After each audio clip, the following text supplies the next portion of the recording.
की बात कर लेते हैं। आर्टिकल्स आपको पता ही होगा कौन कौन से होते हैं, दैट इज ए, एन और द। तो कहाँ पे ए, एन और द लगता है? वैसे उनको पता ही होगा कि ए, एन और द कहाँ पे लगता है। तो अगर हम ए की बात करें, आपको पता है सिंगल थिंग के साथ, सिंगल पर्सन के साथ, मतलब सिंगुलर के साथ जो है वो ए लगता है और एन भी लगता है। लेकिन एन जो है वो वॉवल्स के साथ लगता है। Vowels are that is A, E, I, O, U, और जो बाकी के कंसोनेंट्स बच जाते हैं उनके साथ लगता है ए। ठीक है। और द जो है वो किसके साथ लगता है? जैसे कि मैंने अभी बताया कि प्रॉपर नाउन्स जो होते हैं वो कैपिटल लेटर से स्टार्ट होते हैं, और जो कैपिटल लेटर से स्टार्ट होते हैं वो स्पेसिफिक प्लेस, स्पेसिफिक थिंग्स होती हैं। तो वो specific place, specific things, specific person के साथ ही द लगता है। ठीक है। तो अगर हम बात करें ए की कि ए कहाँ पे लगता है, तो चलो पहले हम एन की बात कर लेते हैं कि एन कहाँ पे लगता है। एन जो है वो लगता है वॉवल्स जो होते हैं ए, ई, आई, ओ और you. A, E, I, O, U से जो भी कोई वर्ड स्टार्ट हो रहा है वहां पे लगता है एन। ठीक है। ए, ई, आई, ओ, यू से कोई भी वर्ड अगर स्टार्ट हो रहा है तो वहां पे लगता है एन। इसकी हम एग्जांपल ले लेते हैं। चलो एग्जांपल में बाद में देखते हैं, तब सबकी इकट्ठी देखूंगी। ठीक है। अब आता है हमारा ए। तो ए जो है, अब जो वॉवल्स नहीं होते, यानी कि ए के बाद बी आता है, सी आता है, तो वॉवल तो नहीं है, दैट मीन्स कि वो क्या है? कंसोनेंट्स। क्या है वो? कॉन्सोनेंट्स। तो वो क्या है? कॉन्सोनेंट्स। तो कॉन्सोनेंट्स के साथ क्या लगता है? ए। ठीक है। ए, ई, आई, ओ, यू से जो वर्ड स्टार्ट हो रहा है वहां पे लगेगा एन, और जो ए, ई, आई, ओ, यू से स्टार्ट नहीं हो रहा, दैट मीन्स बी से हो रहा है, सी से हो रहा है, डी से हो रहा है, एफ से हो रहा है, ठीक है, इनको छोड़ के वो होते हैं कंसोनेंट्स, उनके साथ लगता है ए। कब लगता है ए? ए हमेशा, ए और एन ये दोनों के दोनों लगते हैं सिंगुलर में। ये दोनों के दोनों कहाँ पे लगते हैं? जब सिंगुलर, तो सिंगल चीज है वहां पे लगता है। लेकिन अगर हम बात कर ले द की, तो द जो है वो एक स्पेसिफिक एरिया के लिए, मतलब कि स्पेशल पर्सन के लिए किसी, ठीक है, स्पेशल पर्सन के लिए जो है द लगता है। या फिर हम इसको बोल सकते हैं कि जहाँ पे प्रॉपर नाउन है वहां पे लगता है द। जहाँ पे प्रॉपर है, प्रॉपर नाउन के बारे में आपको बताया अभी कि क्या होता है, जिसने अपना एक नाम कमाया है या जो जगह फेमस है वो प्रॉपर होती है, वो प्रॉपर नाउन्स होते हैं। और जो प्रॉपर नाउन्स है वो हमेशा द से स्टार्ट होता है, वो हमेशा द से स्टार्ट होता है। जैसे कि आपके स्कूल में जैसे आप स्टडी करते हैं तो वहां पे अगर आप लेटर लिखते हैं तो आप क्या लिखते हैं? The principal. यानी कि प्रिंसिपल जो है वो वहां पे सिंगल है, जो सारा स्कूल का एडमिनिस्ट्रेशन डिपार्टमेंट को संभाल रही है वो सिंगल ही है ना। तो प्रिंसिपल के साथ हम क्या लगाते हैं? द। क्या लगाते हैं? द। तो वो एक प्रॉपर नाउन है। ठीक है। तो जितने भी प्रॉपर नाउन है उनके साथ लगता है द। उनके साथ क्या लगता है? द। प्लस प्रॉपर नाउन के साथ तो लगता भी है, प्लूरल जो थिंग्स हैं उनके साथ भी लगता है द। प्लूरल जो थिंग्स हैं उनके साथ भी क्या लगता है? द।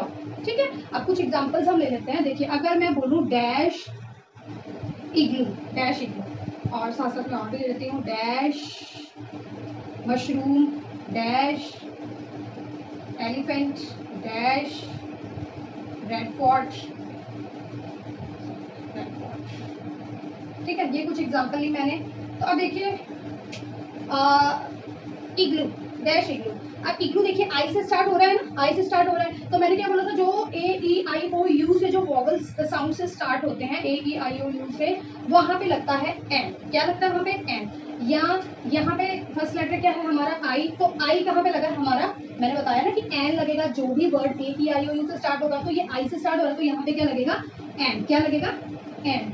या फिर सिंगुलर के साथ भी एन ही लगता है। अब है हमारा डैश एलिफेंट। अब एलिफेंट पे क्या आ रहा है? ई, तो इसके साथ भी क्या लगेगा? एन। अब है मशरूम, मशरूम के साथ क्या लगेगा? ए, क्योंकि ये क्या है? कंसोनेंट है।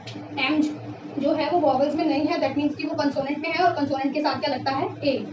ठीक है। लेकिन अगर यहाँ पे मशरूम्स होता तो क्या लगता? द। तो क्या लगता? द। तो ए नहीं लगता। ए और एन जो है वो सिंगुलर के साथ लगते हैं, द जो है वो प्लूरल के साथ लगता है। ठीक है। अब हमारा आता है रेड फोर्ट। अब देखिए, रेड फोर्ट मैंने आपको बोला था प्रॉपर नाउन है, क्योंकि रेड फोर्ट जो है एक फेमस प्लेस की का नाम है, रेड फोर्ट जो है। तो प्रॉपर नाउन है, देखिए कैपिटल लेटर से स्टार्ट हुआ। ठीक है। तो इसके आगे भी क्या लगेगा? द। क्या लगेगा? The red fort. क्या बोलेंगे हम इसको? The red fort. तो मेरे ख्याल से आपको बहुत अच्छे से समझ में आ गया होगा। पर इसमें ही हमारे आर्टिकल्स खत्म नहीं होते हैं। जो एक्सेप्शनल केसेस हैं, जो कई बच्चों को मतलब अच्छे से नहीं पता, तो उसी को मैं प्रॉपर आपको समझाने जा रही हूँ कि कहाँ पे ए एन और द। तो अब हम कुछ एक्सेप्शनल केसेस की बात कर लेते हैं इसमें, जैसे कि है letter H, although it is a consonant। मैंने अभी आपको बताया ना कि ए ई आई ओ यू से जो स्टार्ट होते हैं वो वॉवल्स होते हैं, और जो ए ई आई ओ यू से स्टार्ट नहीं होता वो क्या होता है, कंसोनेंट। वो क्या होता है, कंसोनेंट। तो एच भी हमारा कंसोनेंट हुआ ना, although it is a consonant but sometimes we use and with a noun starting with letter H। Letter H से जो स्टार्ट होता है, कई बार हम उनके साथ भी एन लगाते हैं, लेकिन कब, तब जब H जो है साइलेंट होगा। जब H जो है, when H is silent in the word, in a word, ठीक है। जब H जो है वो साइलेंट होगा किसी भी वर्ड में। फॉर एग्जाम्पल अगर हम बात कर लेते हैं our, HOUR, ठीक है। इसी तरह से ईयर, और इसी तरह से अगर हम बात करें ऑनेस्ट, ठीक है, एक्सेट्रा।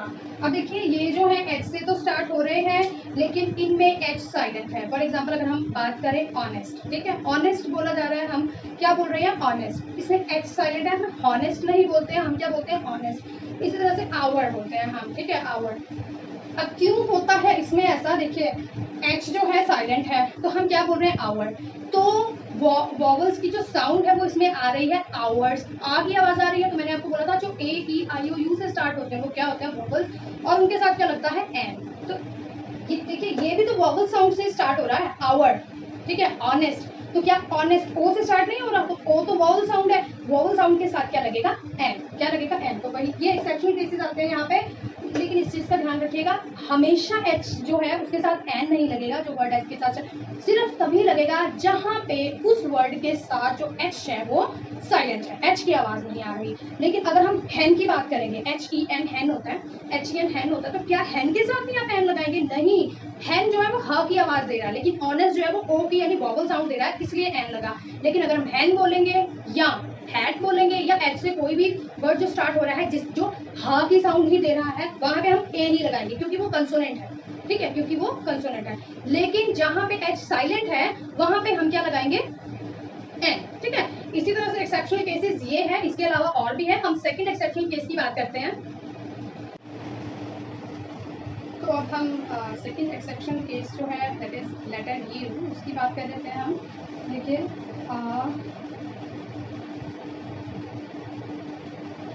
लेटर यू की बात कर लेते हैं। तो यू में क्या है कि although you know that although it is a vowel but sometimes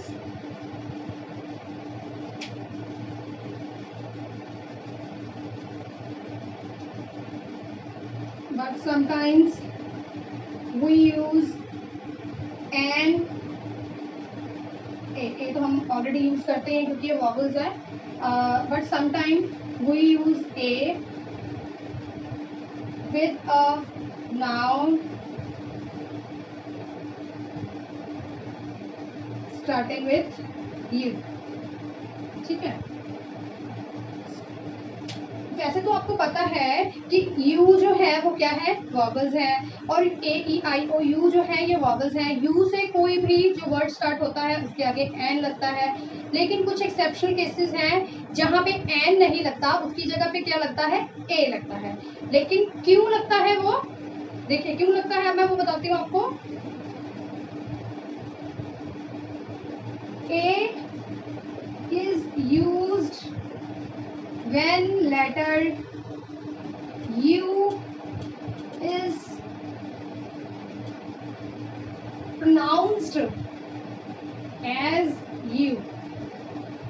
हम लेटर यू को यू प्रोनाउंस्ड करते हैं। अब आप बोलोगे ये कैसे करते हैं? अब देखिए, अगर हम बात करें अम्ब्रेला की, क्या बात कर रहे हैं हम? अम्ब्रेला की, ठीक है। तो अम्ब्रेला में हम प्रोनाउंस से करते हैं, ए से करते हैं, तो इसलिए इसमें लगता है एन। इसलिए इसमें क्या लगता है? एन, क्योंकि अम्ब्रेला में हम क्या कर रहे हैं? की आवाज आ रही है। हम यूम्ब्रेला तो नहीं बोल रहे, हम क्या बोल रहे हैं? अम्ब्रेला, ठीक है। उसी तरह से अगर हम अंकल करते हैं, अंकल, तो अंकल के साथ भी क्या लगेगा? एन। लेकिन मैंने आपको क्या बोला कि ए इज यूज, ए कब यूज होगा? अगर लेटर जो है वो जो लेटर यू है वो प्रोनाउंस्ड यू होगा।